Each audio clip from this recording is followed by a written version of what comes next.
Today, the giant panda is one of the most recognizable animals on the planet. It graces a logo for an international conservation group, stands in as the unofficial mascot for the entire country of China, and even has a chain of restaurants that pay homage to its species in the form of orange chicken entrees. In fact, there may be more of these restaurants than actual pandas left in the wild, but I digress. It wasn't always this way. At the beginning of the 20th century, you'd be hard-pressed to find anyone outside of China who knew anything about these animals. In fact, some of the first to be brought to the United States are these right behind me, that were shot by Teddy Roosevelt's sons on an expedition in 1929. And although these pandas received notable media attention, not least of all because they were shot by a former US president's sons, it really is one woman and one panda who can be credited for a global surge of interest in these elusive, mysterious creatures: Ruth Harkness and the panda Su Lin.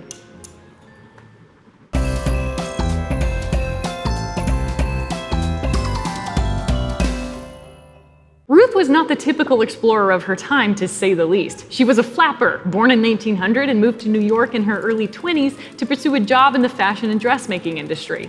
She possessed a passion for travel and a longing for adventure, and so fell in love with a man, Bill Harkness, who graduated from Harvard and inherited a small personal fortune. Bill, equally enamored with romantic ideas of an adventurer's lifestyle, set off to China in 1930 to find a panda of his own, because that's just what you did when you were a young, wealthy American man in the 1930s. While the Roosevelts got pretty lucky, things didn't work out so well for Bill. Once arriving in Shanghai, he hired a man named Floyd T. Smith to help him with the expedition. Smith, a bank teller turned animal collector, had been hired by the Field Museum around that time for what would have been a 10-year survey of vertebrates from Western China. But he himself quickly grew obsessed with the idea of bringing back a giant panda, and that started to get in the way of the job he was initially hired to do, which didn't involve any panda capture. The museum told Smith to forget the whole panda thing, but he wouldn't.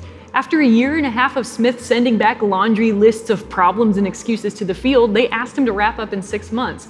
His obsession with finding a panda explains why he was so eager to sway Bill Harkness into letting him lead an expedition for that very purpose. That trip never got off the ground. Bill died in Shanghai from throat cancer, waiting a year for collecting permits that never came. Word got back to Ruth in New York, and instead of hanging out in the States for her husband's ashes, she decided to hop on a boat and collect him herself.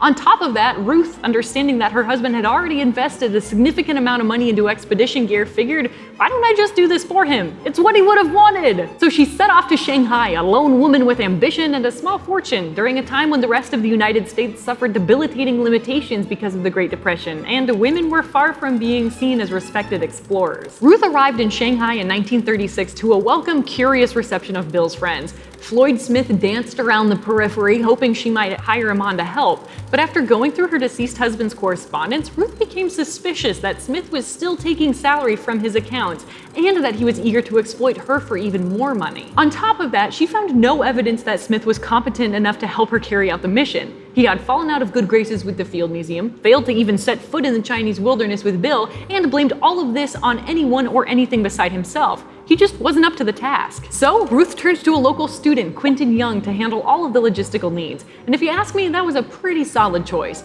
Quentin just happened to be the younger brother of Jack Young, who had led the Roosevelt's expedition. He was imperative to the trip's success and was able to secure resources and routes along a similar trail the Roosevelts had taken in previous years. It took Ruth, Quentin, and a number of local porters about 6 weeks to get from Shanghai, taking the Yangtze River to an area northwest of Chengdu in the Sichuan province. Today you could get there by plane in like 3 hours, but that was not a luxury that they had going in. The terrain was intense, and although Ruth had said at one point that she wouldn't walk a city block if she could catch a cab instead, she was a real trooper, substituting her flapper dresses and modifying her husband's hiking trousers for the trek. And they were hiking like 30 or 40 miles a day. Once they were a few days' hike outside of Chengdu, the expedition team set up a base camp and scout camps further out. They were prepared to live in this bamboo forest for a total of 6 months or more, long enough to find this incredibly mysterious animal. Almost hilariously, it didn't take that long at all. In fact, it took like a week. On one of the very first hikes out from base camp, Ruth and Quentin found a 3-pound baby panda in the hollow of a tree, which they fed instant formula from a baby's bottle. Ruth had accomplished in a handful of days what teams of expeditions with far more experience and money had been attempting for years, and she intended to bring it back alive. It's a heck of a lot easier to just bring back a hunted trophy than a live baby panda, which literally nobody in the entire world had ever tried to take care of before. They named it Su Lin in honor of the first female Chinese-American explorer. As soon as Ruth got back to Shanghai, the press was knocking at her hotel, but since she hadn't obtained any permits, being neither a scientist nor a collector, there was uncertainty for how she was going to leave the country with Su Lin. After getting escorted off of her first boat and having to jump through some bureaucratic hoops, Ruth boarded the ship President McKinley on December 2nd. Her export papers read, "One dog, fee $20. Once Ruth arrived in San Francisco, her name and story were up in lights. She was on the front page of every major newspaper in the country. At the time, tales of triumph and adventure were greatly appreciated, as the US was still suffering the throes of the Great Depression. People clamored to read lighthearted stories about Su Lin living with Ruth in her New York apartment, attending all sorts of parties and press events. In a telling demonstration for how women explorers were viewed at the time, Ruth Harkness was the first woman to attend the prestigious all-male Explorers Club banquet in New York, but only as a guest of Su Lin. Su Lin was the one interviewed for a live radio broadcast, not Ruth. We're here live with the panda, Su Lin. Su Lin, first thoughts about being in the United States so far?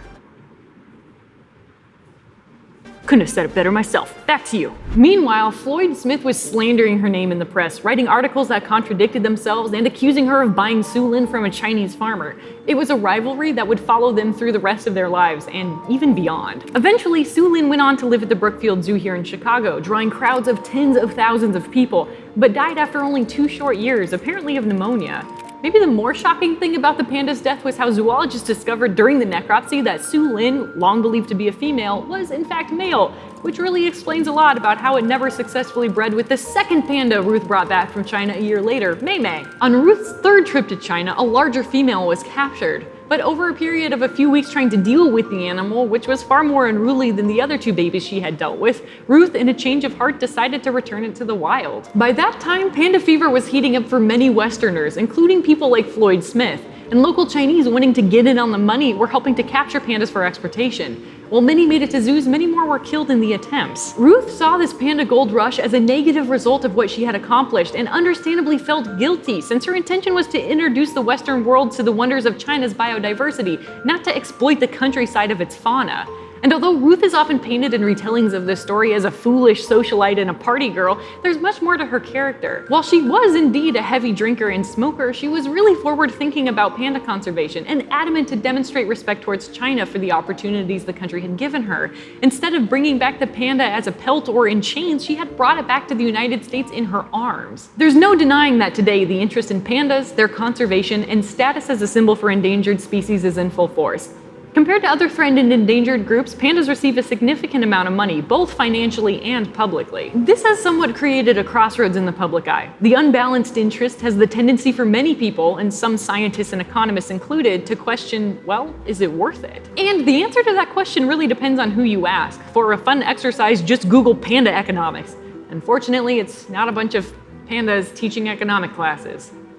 That would be cool. China loans its pandas out to zoos for as much as $500,000 to $1 million per breeding pair. Add in the high cost for food, like $55,000 a year for bamboo, habitat maintenance, and breeding programs, and you get a steep fee for the care of these animals in captivity.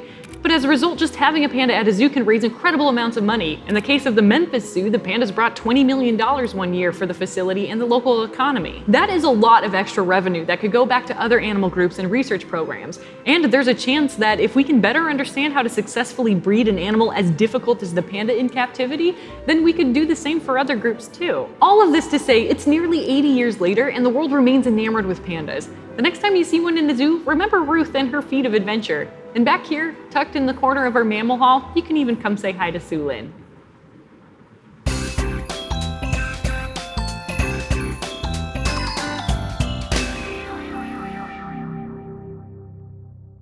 The Brain Scoop is made possible by the Field Museum and the Harris Family Foundation. It still has brains on it.